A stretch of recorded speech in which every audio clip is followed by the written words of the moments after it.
Minister Pierre, thank you for the question, for having me here. I know the public has been waiting to hear from the Ministry of Public Works. You know, the Ministry of Public Works, even from 2006, when Madam Salif took over as president, the issue of road was one of the key outcomes from the consultation when we were developing what we call the IPRS and the PRS. That was the initial development agenda to move our country from the devastation to that of recovery. And of course, road became the priority. Road continued to be the priority. In 2011, during my second term, we felt we should elevate energy. And energy was lifted as priority number one, and road became priority number two. Moving fast forward, after the CDC government took over, road again became priority number one. And of course, with the Joseph Newman-Walker as president, road remained priority number one. And the reason is simple. So we have 13,000 kilometers of roads in our country that is open up. And we have less than 1,500 paved. Of course, with the kind of conditions you have. For the 6% of the forest in West Africa is found in Liberia. That tells you the density of rainfall will be higher. That's why we have about 5,000 plus millimeters of rain every year. So the issue of road maintenance, especially the dirt road, will become a challenge. It has been a challenge over a period. Our intent is to move away from that. And the permanent condition is to pave the road. So we're beginning to do that. And I'll give you some of the statistics as to where we are. But before I talk about the road issue, let's just look at the Ministry of Public Works overall. We took over the Ministry of Public Works from the last government. That we felt, and based on the records and what we saw, there were a lot of issues about what the ministry has been and continue to be. And we were struggling with that. So in terms of just the physical outlook, the structure, the facility of the Ministry of Public Works is in dire need in terms of repairs. And that is why when I went to meet the committees on the issue of the budget, we were looking at some of the numbers that was assigned to the Ministry of Public Works. Because we need to do a lot of physical repair. The entire roof of the structure is leaking, so we have to do a lot of repairs within the Ministry of Public Works. And that means we have to create an environment that is conducive for working. And I'm sure this is exemplified across all of the other ministries. As I walk in here, I know Minister Pierre is struggling and doing her best to try to create that kind of conducive atmosphere that you need for people to work. Because, you know, the workspace contributes a lot to, you know, the kind of innovative and creative thinking that you can bring to the job to achieve the kind of objectives you're looking for. So that's one of the things we have to do, and we're working towards that. In terms of assets, we're working with the GSA and also the asset recovery.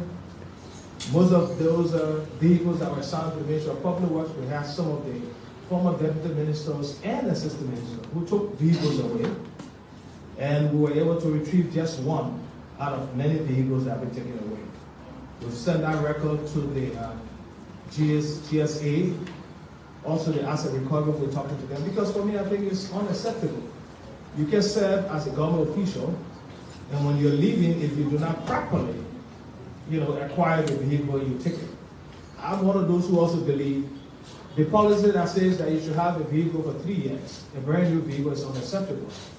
And I think I mentioned that once to the president, that we need to address it. We can buy a vehicle brand new and say it for 3 years. It doesn't make sense to me. We have to change that. Because then people just buy a vehicle and wait for 3 years and want to take it. And sometimes they're not even taking it right away. That is why we have the issue with vehicles down. And we're going after those who took the vehicle. So you're irregular wherever you are, and your name on that list. Watch out. We'll get the vehicles because it's not yours. If you did not acquire them properly, we have to get it. There are ministers and assistant ministers and the Ministry of Public Works, deputy ministers, who do not have vehicles. And they can be a public official now and do that. There are a lot of demand on the budget. You need to return the vehicle. So this is an open appeal to those who got the vehicles, just bring it back. You can quietly call us and tell them where your park will go pick it up. But if you don't do that, we have to embarrass you. We'll do that. So that is found access. Besides that, the Chinese contingent, on their contingent when they were leaving the Liberia after the UN peace mission was ended, they turned over to the Ministry of Public Works when I was deputy minister, batch of equipment, motor grader, front end loader, I mean just all the equipment you can think about, because the Chinese contingent had an engineering battalion. Those set of equipment left with the Ministry of Public Works was there when we left in 2017 when I was deputy minister, when the election got done. The last administration sold all those pieces of equipment without going to the GSA. They sold every piece. We have that on the records, and the names of those who are responsible is attached to that. So the asset recovery team and GSA definitely jointly will go after them for that, because that is unacceptable. It's just wrong. And in terms of assets, that's what we're talking about. This is what we inherited.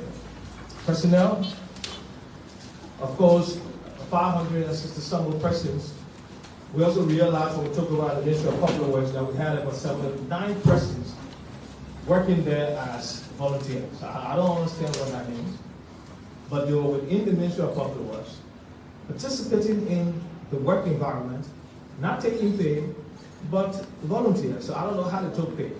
So we did some, cleaning up, and we had to ask them to leave the ministry because it was not good enough. Because those are people that would hand up government assets, government record, when in fact they have no employment history of being with the Ministry of Public Works. I know before we took over in December, the CSA also issued a circular that canceled what we call consultancy. And so we got to the Ministry of Public Works, we inherited some people of such, we tried to correct that, and I know there was a circulation of the memo that I did on social media, accusing Mr. Giddings of removing people from places that they shouldn't be, but those people should have died in there because CSA under the last government had already issued a circular to say the consultancy is canceled for now. We're working to try to place people properly. We've done that. And I'm one of those who do not believe in the issue of, whether you're from this party or not. When the election is over, it's over. We're looking for people with the competence. So there are people who are even associated with other political parties that we've put in positions that I believe can deliver. And I see that as looking at Liberia now. When we get to the politics, we'll do that. I used to do a lot of that when we had to do it. But now we're governing, and we have to recognize that there are people who should also contribute. So we've done some of that. We're looking at doing capacity building, which is required. And I know there are support that are coming to the ministry for that. We're working on that to continue to improve on the capacity of our staff, engineers, and other support staff within the Ministry of Public Works. I know you heard something about the National Road Fund. So the National Road Fund, of course, is set up exclusively to raise resources for roads. That started in 2015, got passed in 2016 into law, and got operationalized in 2018. The road fund is meant to support road rehabilitation and construction, of course, maintenance. The road fund has been helping, and our intent is to continue to work with the road fund as chair for the board to make sure the road fund can generate more resources for us to put into the roads. Because if we have less than 2,000 kilometers paved, we have almost 11,000 plus kilometers of our roads that are not paved, which make traveling difficult. And the intent is to domestically raise resources to invest in our road network. The road fund is going through some reform, and I'm sure at the appropriate time, the public will know what that reform has been and what it intends to do to enhance performance in the road sector. So let me talk a little bit about some of the projects, some of the big projects that we're doing. And I know some of these projects started years ago, and they're here today. Government is continuing, and the intent is for us to continue to roll that out. So for example, I'd like to speak quickly about the Ganta to Sakiki, not Ganta to Sakiki, but Ganta to Sanikoli project. That project, of course, was funded by jointly the government and ArcelorMittal. That project has ended. I know you also maybe are journalists, they have driven on that road. It's also one of the, I won't say best, but good highways done by an African company, CSE, which is a Senegalese company, very high standard, international, and they build that road. We are now talking to ArcelorMittal to see how we can begin phase 2, and that is from Sanikwele to Yekepa. And I'm sure ArcelorMittal will see reason to do so. You know, when that project started, the conversation was that they wanted to start from Yekepa to come up. So Madam and others said, no, let's start from Ganta and go to Yekepa. So that when you're unable to get to Yekepa, then the granny will be able to make sure you reach it into Yekepa. And I'm sure that will happen. I had a conversation with ArcelorMittal yesterday, and there are similarities for us to begin to work together again, as we did jointly to do phase 1. So that's 37 kilometers completed, 100%, and we will likely do the dedication of that project in July. Phase 2 will be starting when we finalize with ArcelorMittal, and that's the balance 30 kilometers into Yekepa. You know, of course, I have been living this country for many, many years from these environments without eating any kind of development of such.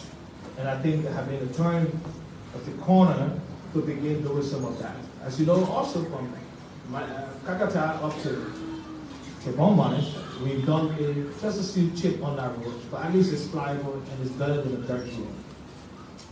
Ganta to Cyclopia. Ganta to Cyclopia project, you know, we're trying now to begin to ring-fence the country.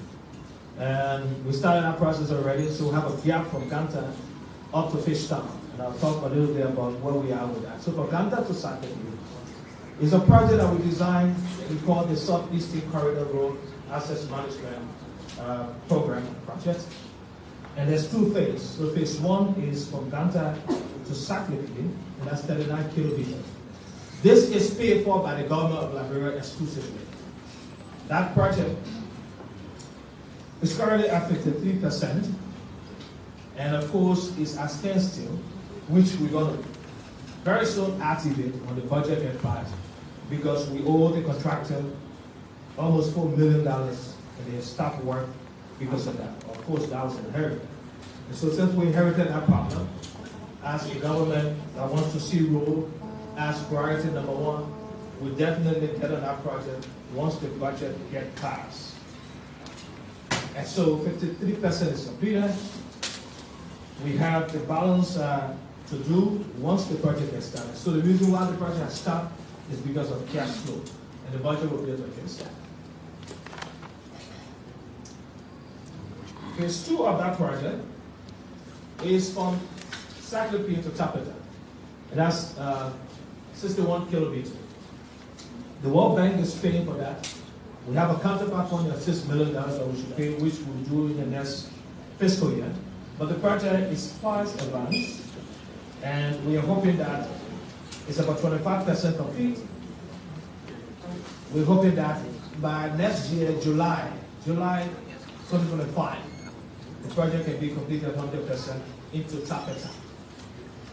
So that makes us now from Ganta into Tapeta with 100 kilometers of paved road.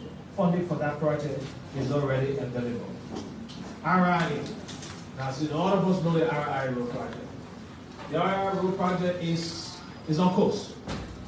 There have been a lot of issues with our project since we took over. We've done some reviews. We've been working with the contractors and the consultants. There have been some abnormalities with the project. We've corrected some of that. We still have some to correct. But I know since we took over, the contractor has seen that there have been a new sheriff in town, and so they're beginning to correct their behavior. And so the project is on course. I can say that the project will be delivered as expected. We are working with them. And I think the company is now cooperating with us and the consultants. And all the issues that we should correct on the project is being corrected. It is at 32%, and of course 15 kilometers is paid for just the first layer, which is the binder code. Further, Banga Salaye Road project. The Banga Salaye Road project is a very key project to our heart. This project was conceived, of course, by the Unity Party government prior to the CDC government taking over. Groundbreaking was done in 2017, and our crew by then, Ambassador Senator William was invited to do the groundbreaking at that program. The project got started in 2018. This project should have been completed by now.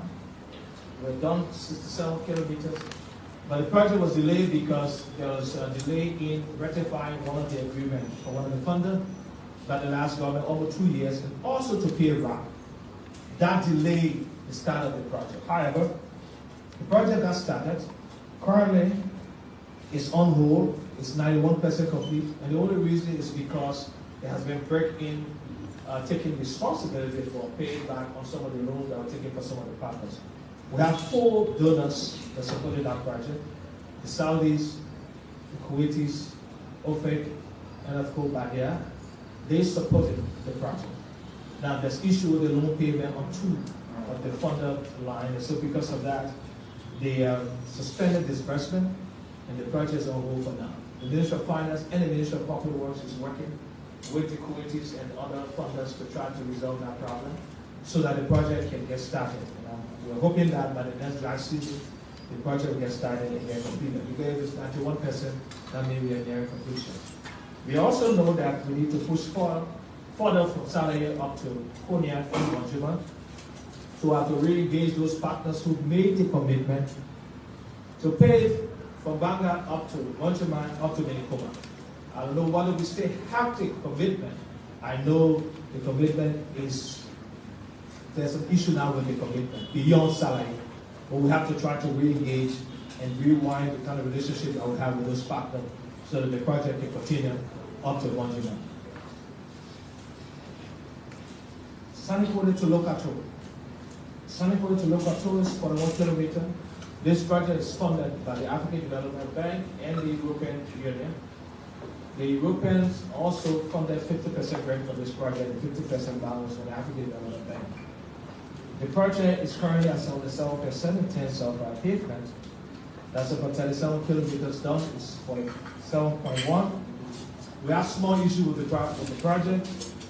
We try to resolve it, but we are on course, and our project hopefully could be completed by next year.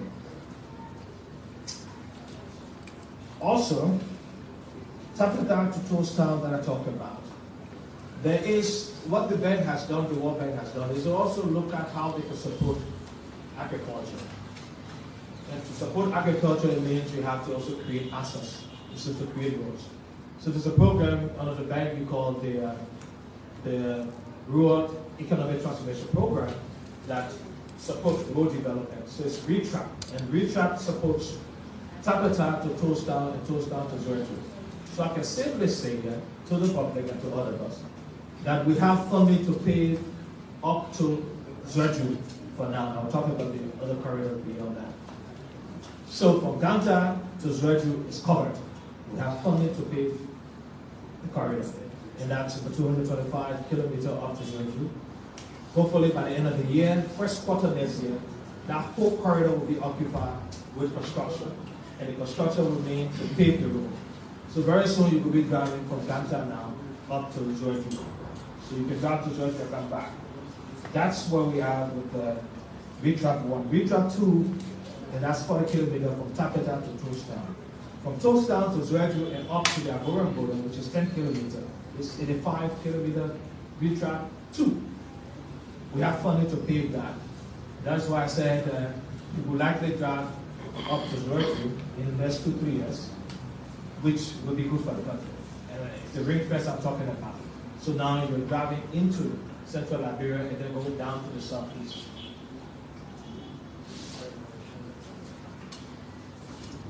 Next, from one of the things that Marceli did also was that when the conversation was held with also the African Development Bank, which is one of all the biggest supporters in terms of our road sector program, engaged the government and started to work with us on road development.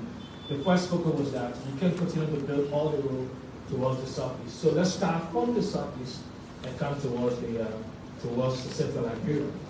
Okay? And so the first project that got started under the Monterey Transport Facility was the one from Hapo to Kaloke. which were 50 kilometers. That is done. And of course, Carlo came to Fishtown, 80 kilometers. That is done almost 100%. Small issues that will be resolved.